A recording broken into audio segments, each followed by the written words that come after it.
Fantastic. Well, it's good to see everybody. Good morning, good afternoon, good evening, depending on where you're chiming in from. I want to welcome all of our newest members to our Saturday locker room.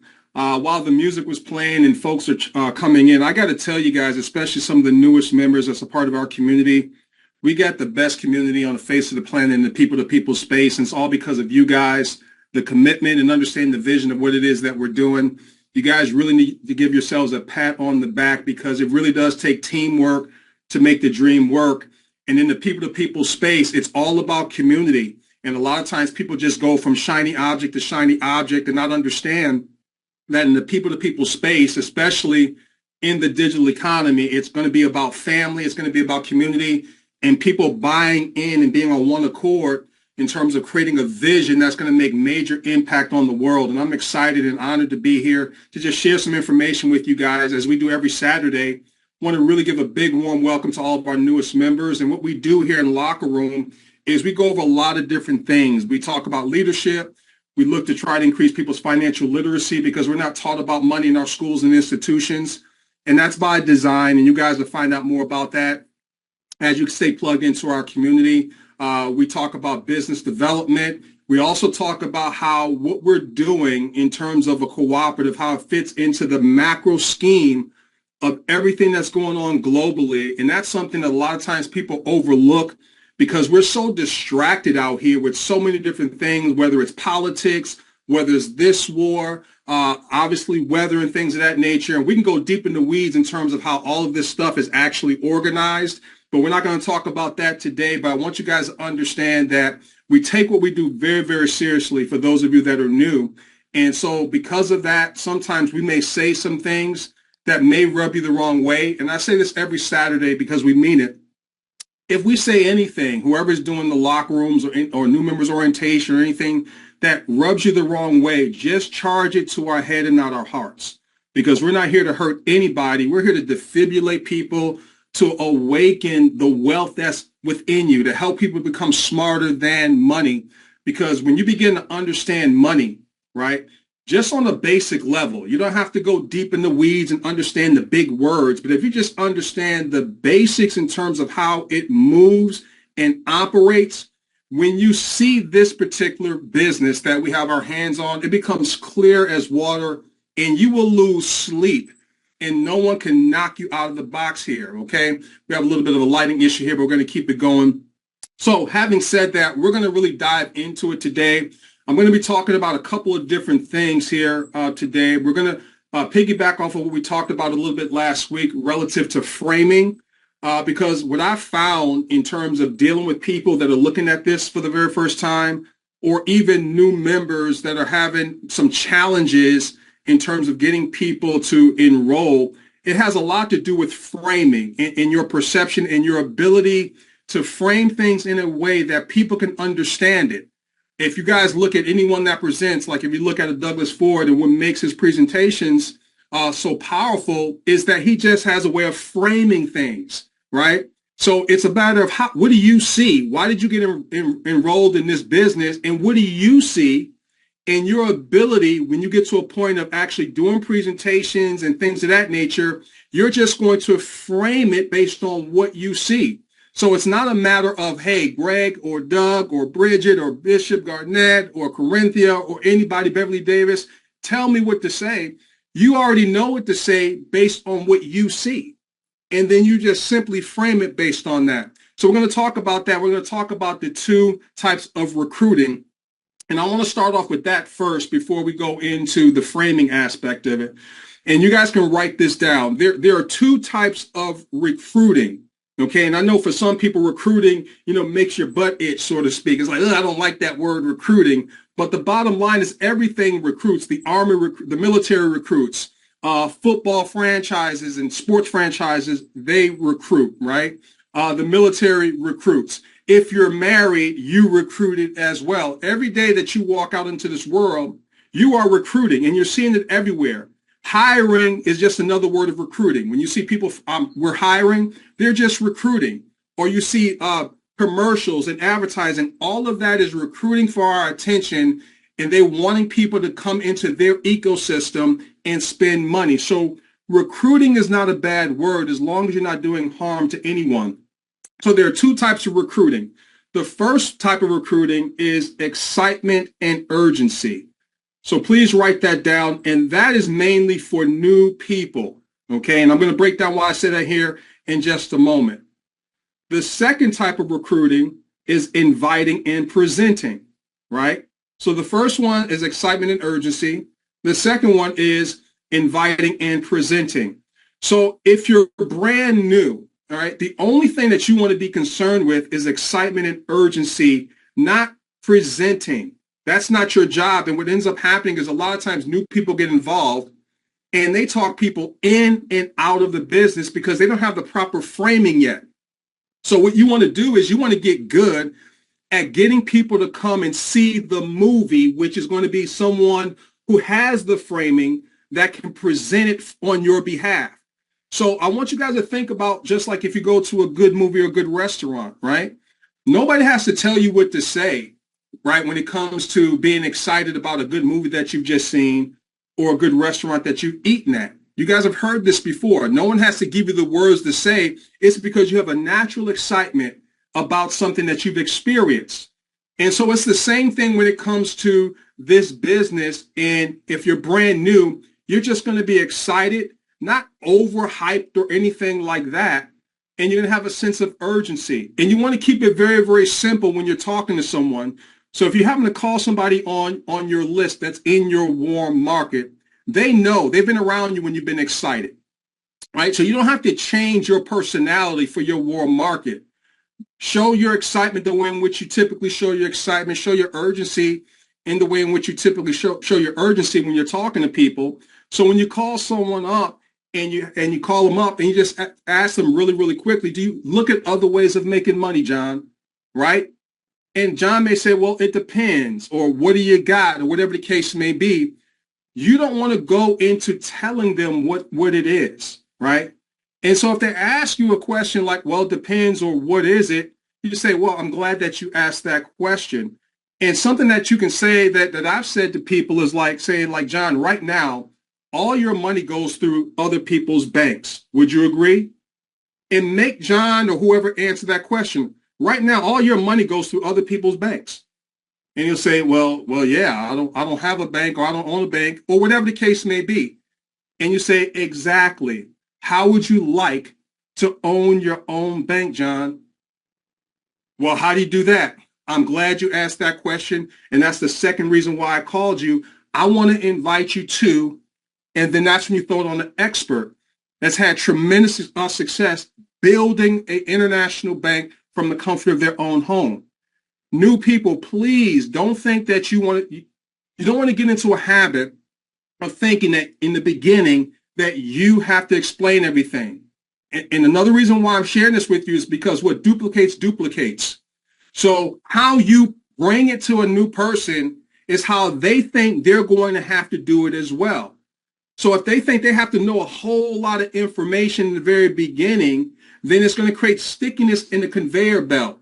And we want to compress time frames, and we want to move very, very quickly and sort through the population in our warm market and get them in front of the information. So it's critically important that you don't entertain their questions. If they start asking questions, don't feel compelled that you have to give it to them. Say, listen, I need for you to see it the way in which I saw it. Just like a movie, right? You don't want to tell people the punchline in a movie before they go and see it. So it's important that they see it the way in which you saw it. And John, trust me, you're going to be able to ask questions. A lot of your answers or questions will be answered during the presentation. And I want to put you in front of someone that's qualified to do it. I'm excited. I've lost sleep. Can I count on you to be at this webinar at Tuesday at 7 o'clock, whatever the case may be? Team, that's it. Keep it extremely, extremely simple, right? Now, when you come to a presentation, no matter who's doing it, whether it's Eric Teray doing it, whether it's Rhonda, whether it's Beverly, whoever's doing presentations, what you always want to do is take notes, right? And the reason why you want to do that is because now you're going to be able to get some framing from those who have a way, they've been involved long enough, they see things a little bit differently, and you may hear something that helps you to see things clearly. Write that down. Say, I'm going to use that and put your own words into it. And that moves me into the second part of recruiting, where it's inviting and presenting. So if you're someone that's presenting, you can invite them and be the presenter at the exact same time. Now, if you're brand new, that's not your job. All right. Give yourself some time. Get your people in front of the information. Get qualified with your three and help your three get three. And you're learning as you're earning how to become the presenter. So now when you become a presenter, now you can invite, basically utilizing the same script I just gave you, and then having them come to a Zoom, and you're doing a personal one-on-one meeting with them at that moment in time. But while you're learning how to present, you should be taking notes and saying, man, I like the way in which such and such put that. And you write that down and practice, right? Because practice doesn't make perfect. It just gets better, so to speak, right? So those are the two types of recruiting that we have. And team, have fun with it. Don't overcomplicate it. Everyone's not going to say yes, all right? So know that up front. There's churn, there's attrition in every business. If you go to any business, you can go to Walmart, you can go to Microsoft, every business leader is going to tell you that they're always looking to recruit because they experience churn. People come and they go, right? There's people that sign up and go to college and they drop out. That's just nature. So if you think that 100% of people are going to get involved in something that you're doing, that's just not going to happen. And unfortunately, a lot of people think that, okay? The other reason why I want to start off with this as well in terms of two types of recruiting team is because I was having some conversation with some leaders this week. And, we already knew the answer, but we're just bouncing things off of each other. We said, why do you think that people are attracted to the trading stuff, the percent daily programs, or where you put your money into something and all that kind of stuff? And we all knew the answer, but for a lot of you may not know this, but we've come to understand that the reason why people put their money into rug pulls waiting to happen is simply because they want to avoid talking to people. That's all that it is. They just want to simply avoid talking to people in fear of rejection. Not because they work long term, right? You may be able to get in on some of those things early and make some money, but the relationships, your credibility starts to get diluted if you continue to drag people into what I like to call the casino, because the house always wins, team. So I want you guys to have a better, let's say, understanding and appreciation that when you are talking to your warm market, all right, and you're recruiting them into what it is that we're doing, you're doing it because you see benefit in what it is that we're doing. Like I've always disliked gurus out there that say, hey, we're going to show you a way how to get people into your business without having to talk to your warm market. And I've always stepped back. I want you guys to think about this. Why would they say that? If you believe in what you have, right, the first people that you're going to go to is your warm market. I don't understand why people try to get people to go and talk to strangers and saying, hey, talk to strangers first. If you had a buried treasure, you found a buried treasure that was very heavy to lift by yourself, who are the first people that you're going to go help you lift that buried treasure? Are you going to go ask strangers to help you lift that buried treasure? No, because if you did, they might hit you over the head and take your treasure, right? You're going to go to your friends, your family, people that you know, like, and trust and say, I found the buried treasure. It's the same thing here. Whether you guys realize it or not, and if you stay plugged in long enough, you found the buried treasure here. So go to your warm market, have a sense of urgency and excitement. Don't explain it. Put them in front of someone else that has the proper framing. While you're putting people in front of the information, you're taking notes that you can have your own framing based on how you see it and what resonates with you. So eventually you can become an inviter and a presenter at the same time.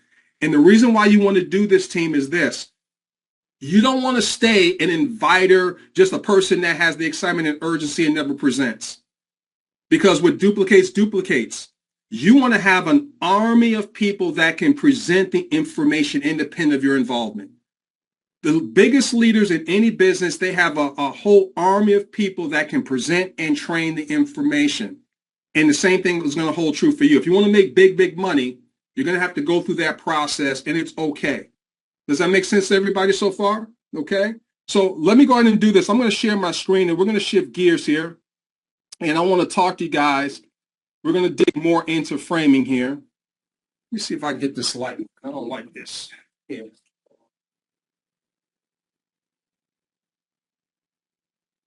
All right, let's see if it stays on. Fantastic. We're going to go into some framing here.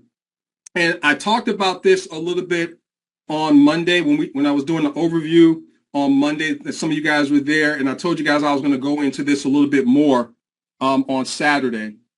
And so what I want to talk to you guys about, and I'm going to start off with this statement here. Hold on one second. My computer is frozen right now. Hold on one second, you guys. There we go. Okay. I want you guys to see this statement right here. It was by Will Rogers, and it's very, very powerful. It said the problem in America isn't so much what people don't know.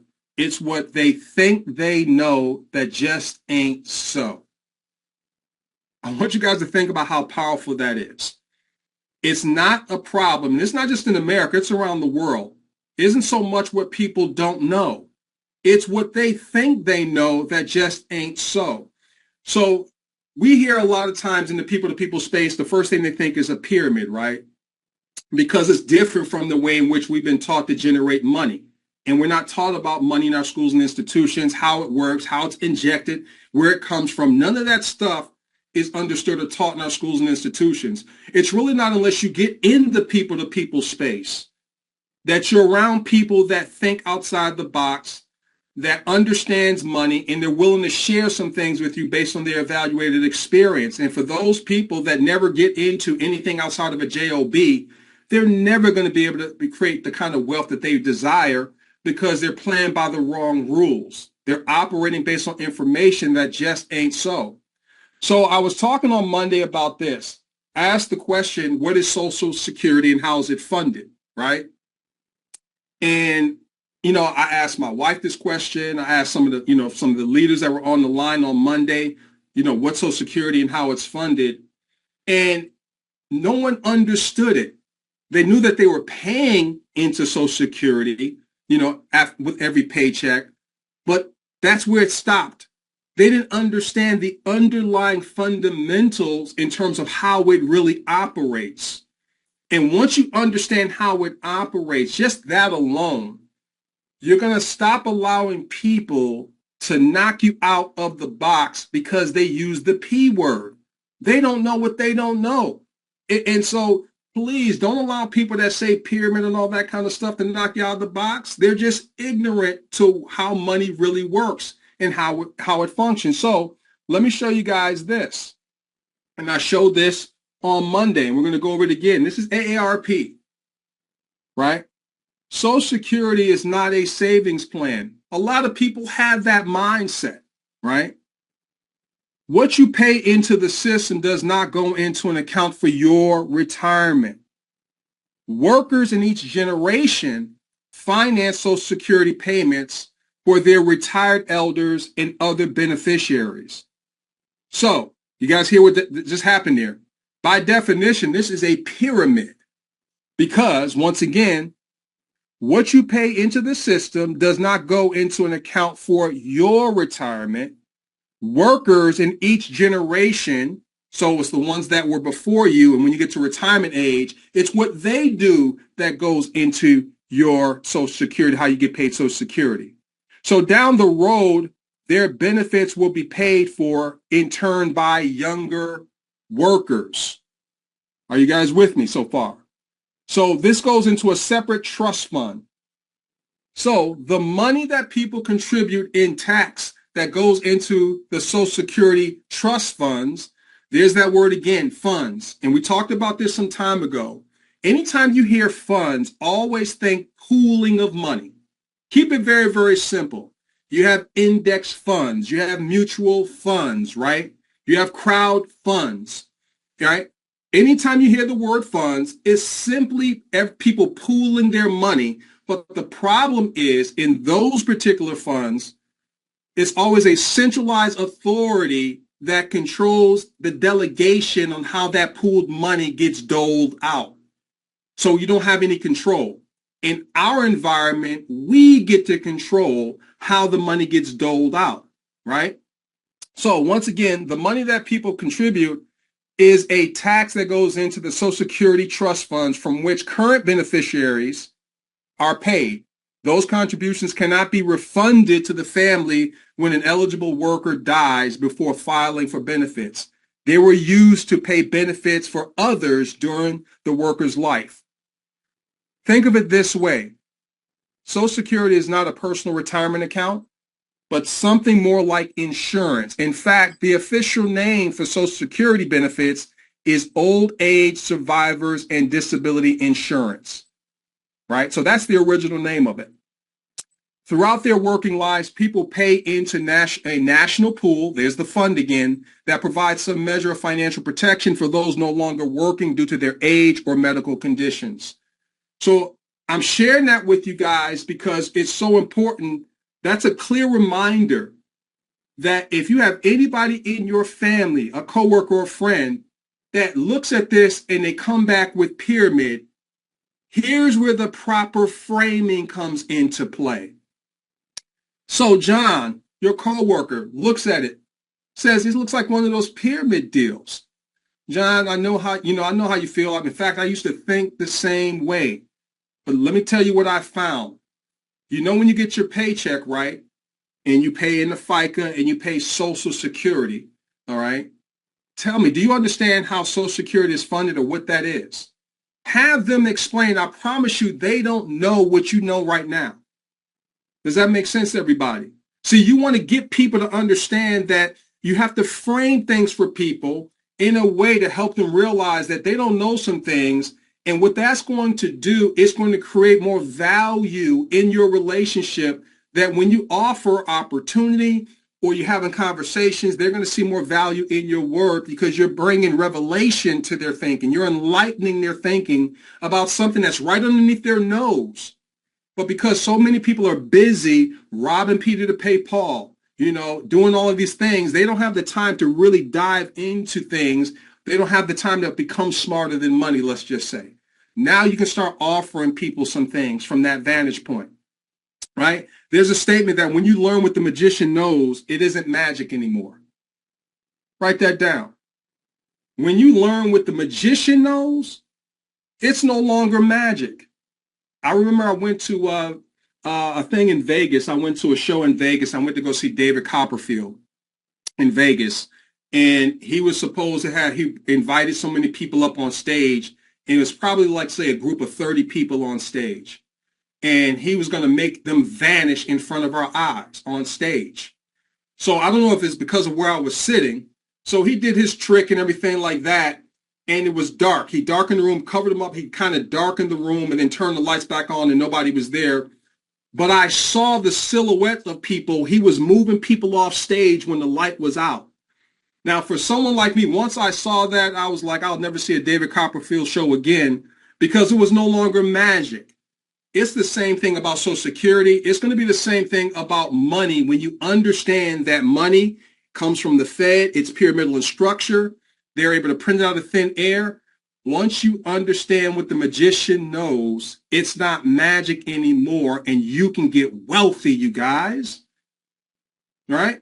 So I wanted to share that with you from a framing perspective. So let me give you guys another perspective here, okay? So that you guys have proper framing. And once again, the reason why I'm going over this is because how you view things is how you do things. And you're not going to allow people that don't know what you now know to knock you out of the box. You just get stronger in your conviction. And you sort for people that are willing to learn something that they may not be aware of, okay? So let's look at it from this perspective, one-to-one hub. So Social Security, right? Like it says, it goes into a Social Security trust fund. Everybody from the previous generation is putting their money into the Social Security fund that's supposed to go and pay those who are no longer working. So by definition, let me give you guys this framing. Social Security is simply a centrally ran SUSU or cooperative. What's different about it versus a SUSU or cooperative? The only difference is that you're mandated to do it. So you can't say, you know what, I don't want to pay into Social Security, with my paycheck. I need to put that in my pocket. You don't even have the option not to pay into Social Security at this moment in time. You don't have the option not to pay FICA. Does that make sense, everybody? So this isn't a play on words. When you understand the nature of it, it's no different. It's mandated. It's nothing more than a SUSU and or a cooperative. The problem is that you're not able to receive benefit today based on what you're putting in.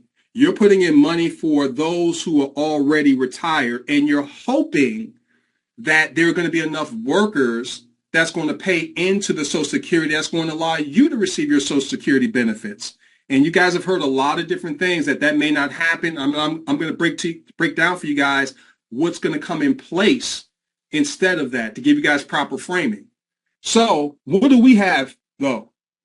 We have a fund that's ran by code, and we're simply a decentrally ran cooperative. So you're putting in a one-time out-of-pocket, right, of $125, not like Social Security where every paycheck you're putting in, right? Here, it's a one-time out-of-pocket. It's not mandated, but imagine if we mandated everybody in our family, to get involved in this. Do you guys know how quickly people will go from zero to hero financially? It would be an instantaneous, it would be a magic trick. It really would be. But it doesn't have to be because we now know how this works and operates. We're behaving in the same way. The only difference is that it's decentralized, number one. And number two, we're able to live off the benefits today and also give it to our heirs when we transition. I hope you guys are seeing the relatability here. Once again, this is all about framing. When you look at people who are successful financially, once again, it's all about how they perceive reality and they operate outside of the box of that. And that's what we're sharing with you guys today. All right. So Social Security is nothing more than a centrally ran mandated SUSU or cooperative that you now understand versus what we're sharing with people. Another way to share with people, we're a decentralized ran cooperative that we're able to receive the benefits of it today. So let me give you guys this perspective here. You call it Social Security income that many people are aware of. Well, we have what I like to call a social mobility income, where we control the mobility, how quickly a person can mobilize, how we're able to mobilize our friends and family to go from zero to hero financially based on a system that has mathematical certainty built in. So as you guys can see here, we're talking about being able to show an average person how to have continual financial growth for the rest of their life. Literally getting on an escalator and empowering 3 people to experience the exact same benefits of a socially mobile income that's residual in nature. So rather than having a trust fund, we have an empowerment fund, right? And what we're able to do is help our members with ongoing deposits for life events, college, medical costs, buying a house, starting a business, retirement, vacations, and more. And we're protected within our closed loop, Mobius loop ecosystem.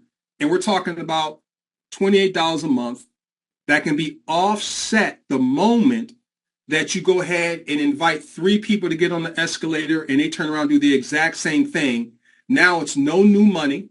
It's coming out of your earnings through the system that we have in place. So once again, team, when a person has a job, it simply means that their money is unemployed. We know that now, right? So their money is unemployed when they have a job, number one. Number two, they're paying into Social Security, which is basically going to pay other people that are already retired. They receive no immediate benefit from that at this moment in time. You guys understand what we're saying here? So what we're talking about doing here is we have a non-prejudice system, literally. Non-prejudice, meaning all the isms that may prevent people from upward mobility, it doesn't exist in our environment here. That lends itself to a person or an organization that all you have to do is lend yourself to it. Get on the escalator, find 3 people to get on the escalator, and provide them with a social mobility income versus just waiting, hopefully, on a Social Security income. Does that make sense to everybody so far? So once again, this is all about framing. it's very, very important that you have proper framing that you can leverage off of to keep you moving forward, to stay plugged in. All right. This is literal here. Okay. Now, having said that, one of the things, I think it was Lady Z that shared something on Monday, and she was talking about, let me see what time it is. Okay, we still got time. She was talking about, and a lot of you heard this, that Social Security may not be there for some of us when we get into our later years, right?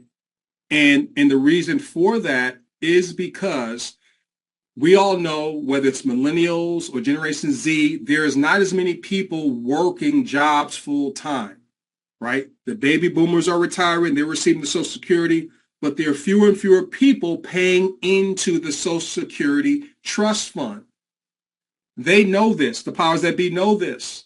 So what are they going to do? Well, they can continue just to press the print, the money printer button and create money out of thin air and inflate the economy. They can do that, but they also realize that governments and countries around the world, people are waking up to the fact that they are the Wizard of Oz and the money printers. So they have to do something different. So what we're going into, you guys, and this is where we're the tip of the spear, there's technocracy that's going to take place. And I'm showing you guys this. It's about technocracy versus cooperacy. It's about us coming together and cooperating.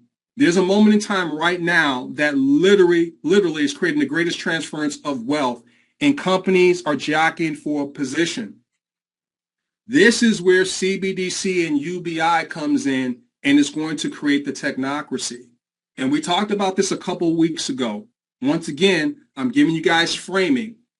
This is for you to know, and it's not for you to lead with this when you're talking to your friends and family. They'll understand more and more of this when they get involved in our culture and our locker rooms and things of that nature. This is where we talk about our business and how it fits into the grand scheme of what's happening worldwide. Most of your friends and family know nothing about CBDC, which is short for Central Bank Digital Currency. Okay?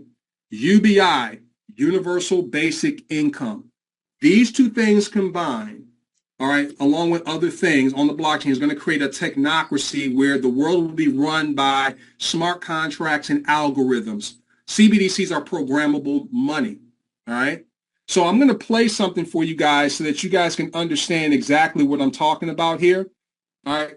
This was something where Elon Musk was at the World Government Summit.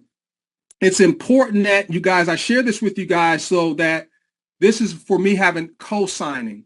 Someone that co-signs, maybe that you guys may believe even more than me. Someone, Elon Musk, because he's a multi-billionaire and everything like that. See, you got to understand the difference between signals and noise. Elon Musk is a signal. The World Government Summit. It's the World Government Summit.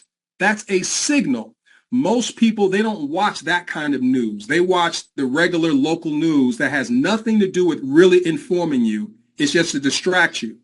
This is the signal, and listen to what he's saying about universal basic income. There will be fewer and fewer jobs that a robot cannot do better. Okay. What to do about mass unemployment? This is going to be a massive social challenge. And I think ultimately we will have to have some kind of universal basic income. I don't think we're going to have a choice. Universal basic income. Universal basic income. I think it's going to be necessary.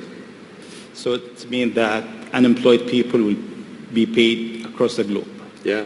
Because there is no job. Machine, robot is taking over. That's simply and I want to be clear that these are not things that I think that I wish would happen. These are simply things that I think probably will happen. And if my assessment is correct and they probably will happen, then we need to say, what are we going to do about it? And I think some kind of a universal basic income is going to be necessary. Now, the output of goods and services will be extremely high. So with automation, there will come abundance. There will be almost everything will get very cheap. I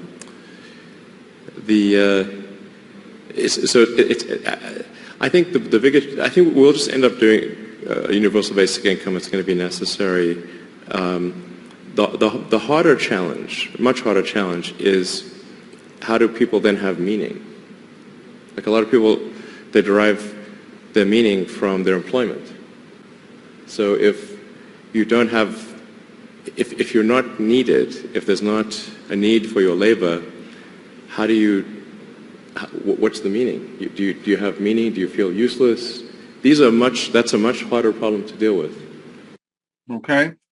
So you're hearing from Elon Musk, and they're trying to act like it's something to consider, but they're already looking to put this in place. Okay. Because of technocracy, universal basic income. Now, let's talk about, in terms of meaning. I can tell you, I don't have to derive meaning from a job. I derive meaning from my relationships. I like traveling the world, my family. Those are the things I derive meaning from. I don't derive meaning from what I do to make money. Okay. So even him saying that, but I just want to give you guys some clarity in terms of this is not something that they're thinking about happening. They're running pilots right now. And let me give you guys another thing that you guys need to consider. Those stimulus checks that we received during COVID was part of a pilot. Think about that. That was a universal basic income pilot. Okay? Because they could have been done the universal basic income back in 2008, but they didn't do it then, but they did it now. So you need to understand how the world is really operating and moving. So you have universal basic income that's going to come because they know there's not enough workers that's going to put money into Social Security because of automation, artificial intelligence, all the things that he just mentioned. Now we're going to shift gears and talk about CBDC, and you're going to see how these two things come together, all right? Hopefully you guys are sticking with me. Sometimes I can go deep in the weeds on things, but it's important that you guys have a working knowledge of this. So for centuries, we've used the most private, respecting money system ever known to us, and that's cash, right?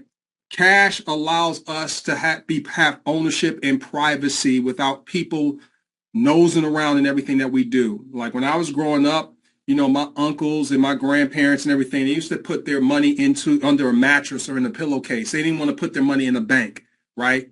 Because that was ownership. Team, when there's no longer cash that you can turn to in society, that's going to be a dangerous proposition. This is the last bastion of freedom. And so we're going to move into a cashless society, and it's going to be replaced with CBDC. So having said that, what we're doing is we're creating a parallel universe to what's going to happen anyway, because too few people are aware of what you're now aware of. But now we have what we have that allows us to still maintain some sense of privacy and control. I want to play this short video for you guys by Steve Forbes. You guys have heard of Forbes magazine, and he breaks down a little bit of CBDC. And I'm doing this for those of you that are new to what CBDC may be, okay? So check this out real quick, and then we'll wrap it up. The Federal Reserve is considering a digital dollar. The implications for privacy and freedom are frightening. Hello, I'm Steve Forbes, and this is What's Ahead, where you get the insights you need to better navigate these turbulent times.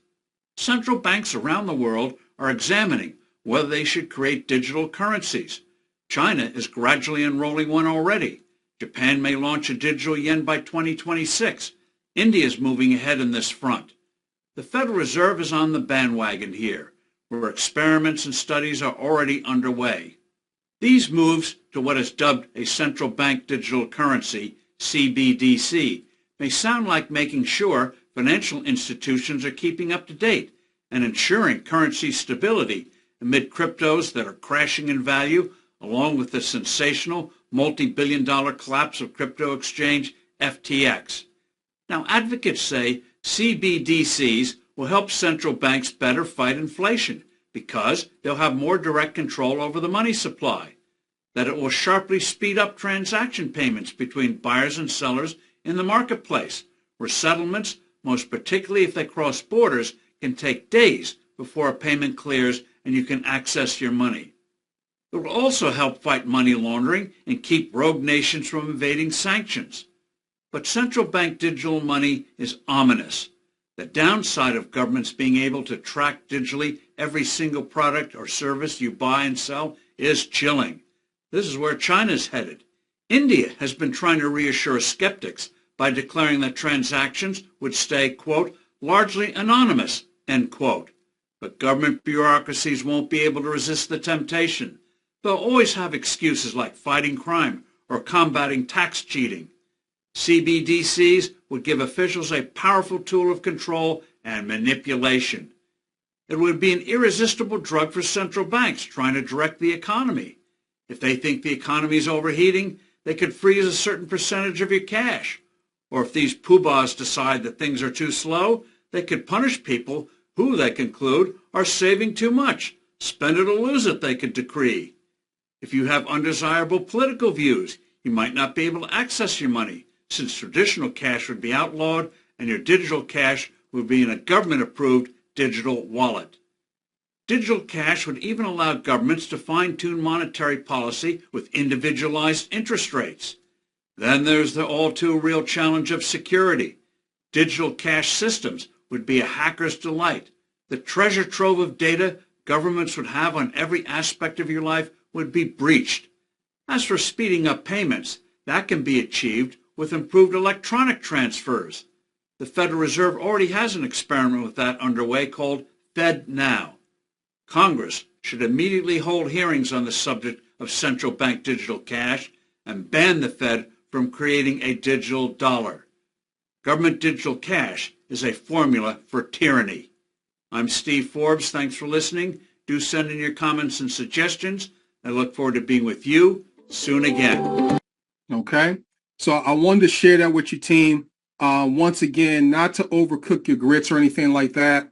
But the reason why I wanted to share that with you is because it's important to understand the real value of what we have our hands on. This is not just a money grab situation. We really are the tip of the spear in terms of what's going on in the world. I mean, this is cutting edge stuff in terms of what we're doing. And so it's not about fear mongering. It's about protecting yourselves. And I think someone said it last week in terms of getting as many of your friends and family on the ark, because a flood is coming from a financial perspective. And we have way too many people that are unaware of what's really happening in the world. They're so disillusioned and distracted about, who's going to be the next president. That really doesn't matter. All of these different things. Follow the money.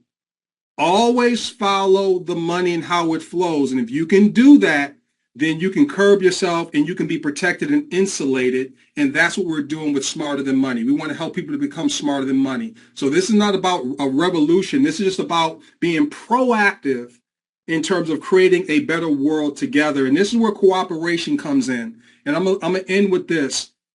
I was talking to someone just yesterday, and this is very important. When I look at the screen here, I see people of all different walks of life. And it's so important that during this time that we have more unity in this planet. It doesn't matter if you're black or white, what your religious persuasion is. None of that matters. There's no room for that in a cooperative ecosystem, especially in Smarter Than Money. We don't play that. All hands on deck so that the whole world can come and look at our community and say, you know what? They got it right. We're going to be the change that we're looking to see in the world. And it's not just lip service. We're doing it in deed as well. So we got a lot of exciting things that we're working on behind the scenes. You guys are going to be hearing more about that over the next couple of weeks. I promise you guys, we're putting our blood, sweat, and tears to ensure that you guys win from a financial perspective. I promise you, because God is my witness, we're doing that. All right.